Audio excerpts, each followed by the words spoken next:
everyone, Infinitecaz here, and welcome back to another video.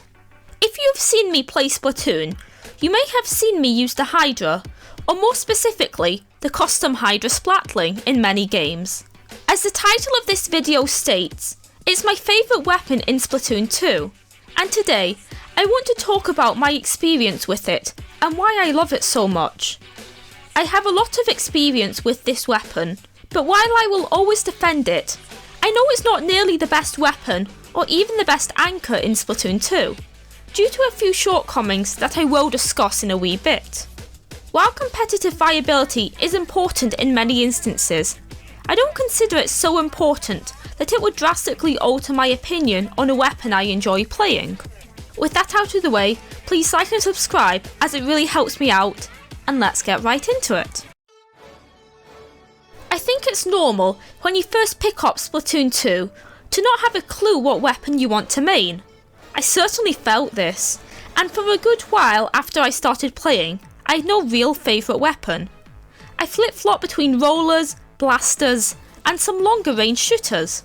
However, I never enjoyed a weapon enough to justify maining it when trying them out initially. I actually remember the first time I played with the Hydra. I picked it because I liked the look of its kit, which is Autobomb and Splashdown.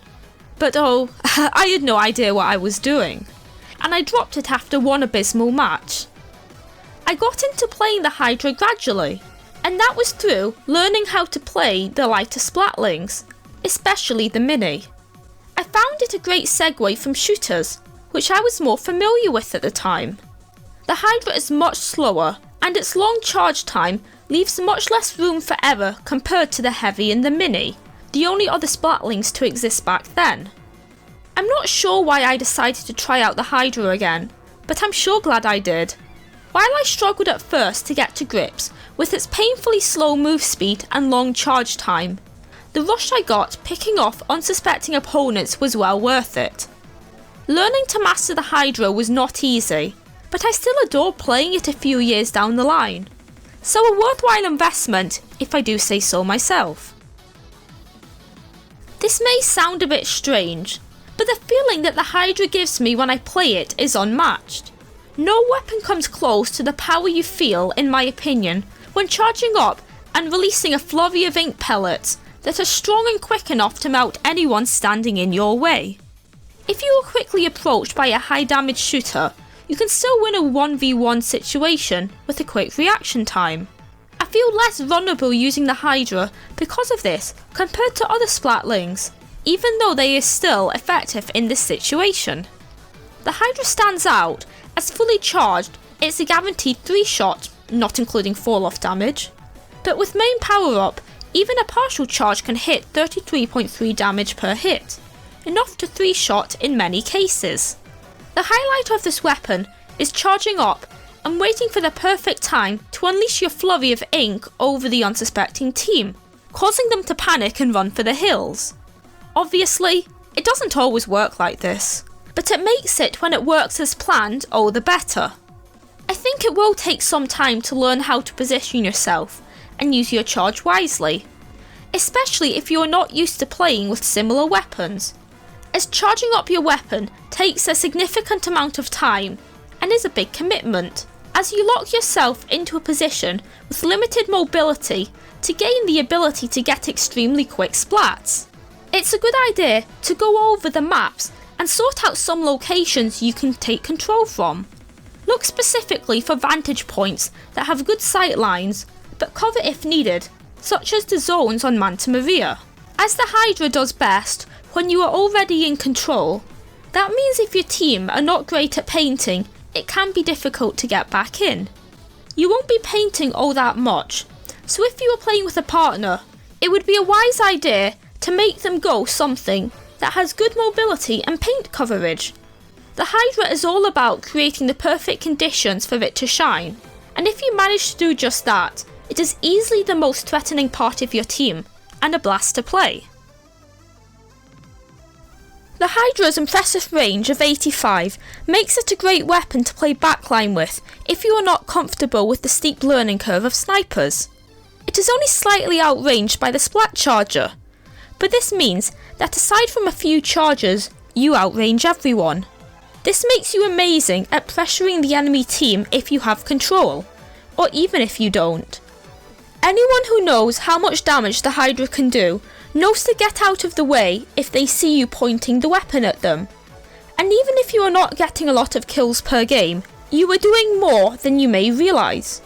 The Hydra works best when you need to hold ground and have a good position to do so. Visibility is a must, and you play best when the opposing side does not know that they are in your range. You splat so quickly once you get that first shot that they will have no time to react, and as you are a splatling, it's easy to track opponents who try to move, especially if they are pretty predictable. Smarter opponents will try and close the distance before shooting, as tracking people is much harder up close. But if you are good at predicting their movement, you can work around this.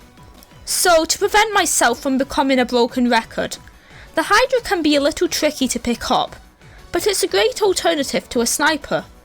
It manages to get that feel of an anchor, while allowing for more error than your traditional charger. It's powerful when used right, but you need to have your wits about you if you wish to play to its fullest potential. The custom Hydra, the variant I use 99.9% of the time, has a fantastic kit in my opinion, that complements the playstyle of the Hydra really well. Ink mines are a good fit as a passive sub, that give you more awareness and a way to weaken anyone who tries to rush you. I will admit, I forget to use them too often, but well placed mines can give you the upper hand.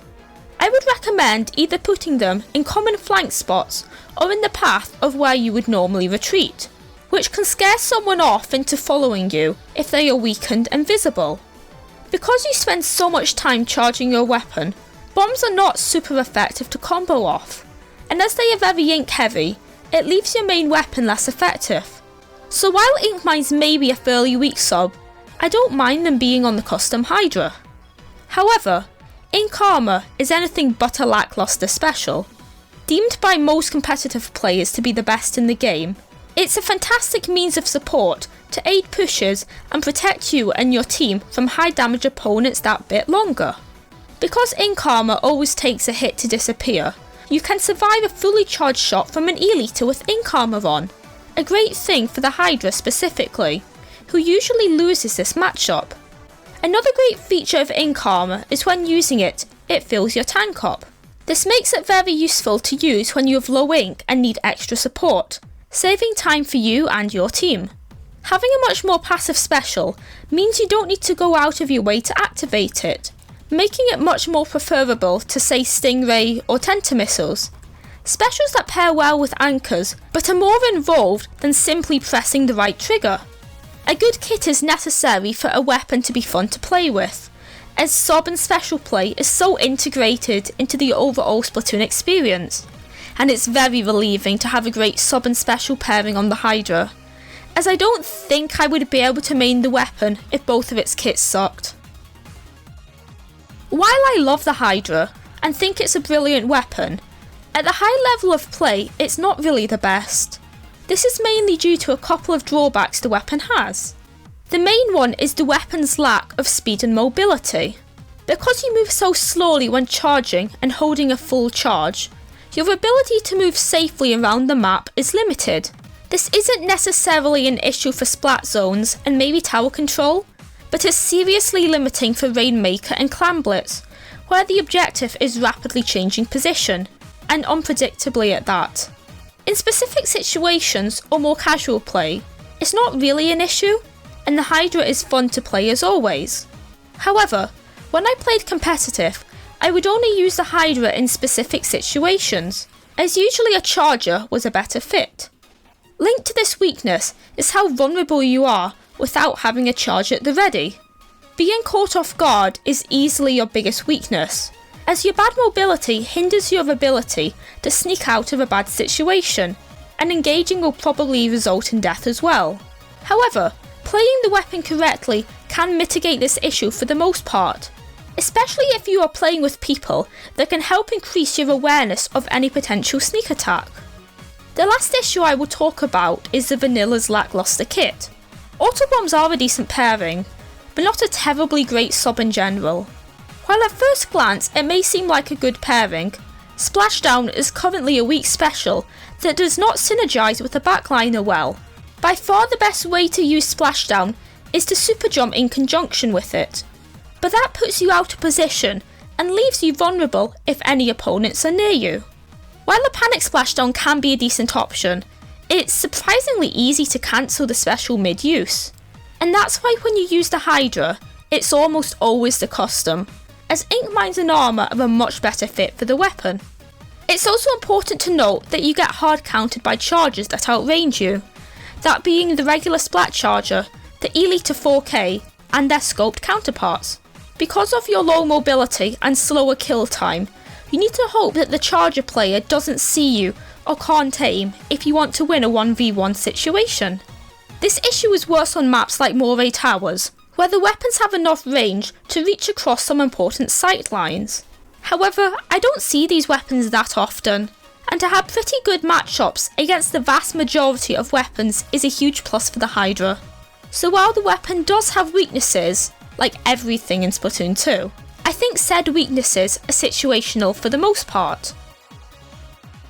So why do I love the Hydra Splatling? To summarise, it's a powerful, not super tricky weapon that is very rewarding to master. Sure, it has its limitations, but I love it all the same. It's a good alternative to a sniper for people who struggle to aim, and the custom, with its fantastic supportive special, is a great aid to any team. It's certainly not a weapon that will jive with everyone, but if it interests you, I would highly recommend giving it a go. You may be surprised by how much you enjoy it. That's all for now, and I hope you enjoyed. What's your favourite Splatoon weapon? And what are your feelings on the Hydra? I would love to hear your opinions in the comments. Thank you so much for watching, and I will see you all next time. Bye!